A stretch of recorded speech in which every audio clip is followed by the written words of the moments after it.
मंत्रिमंडळातून काढण्याची कारवाई करावी लागेल या मुख्यमंत्री फडणवीसांच्या धमकीनंतर धनंजय मुंडेंचा राजीनामा, सूत्रांची माहिती। मंत्रिपदाचा राजीनामा दिल्यानंतर धनंजय मुंडे प्रथमच माध्यमांसमोर, मात्र हात जोडून मुंडेंच्या राजीनाम्यावर बोलण्यास नकार। पूर्णपणे कार्यकर्त्यांच्या जीवावर राजकारण करू नका, कार्यकर्ते व्यवस्थित नसतील तर त्याची झळ पक्षाला बसते, धनंजय मुंडेंच्या समोरच अजितदादांचा आमदारांना कानमंत्र। मुंडेंच्या राजीनामा प्रकरणाची झळ महायुतीला बसणार नाही, महायुती अबाधित राहणार, महायुतीच्या समन्वय बैठकीत निर्णय।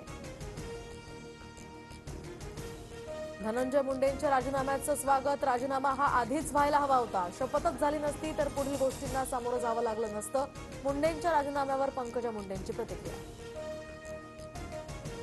मुख्यमंत्री पारदर्शी कारभार करत असतील तर स्वागतच, मुंडेंच्या राजीनाम्यानंतर उद्धव ठाकरेंकडून फडणवीसांचं कौतुक, तर मुंडेंच्या राजीनाम्याचं खरं कारण समोर यायला हवं, ठाकरेंकडून शंका उपस्थित।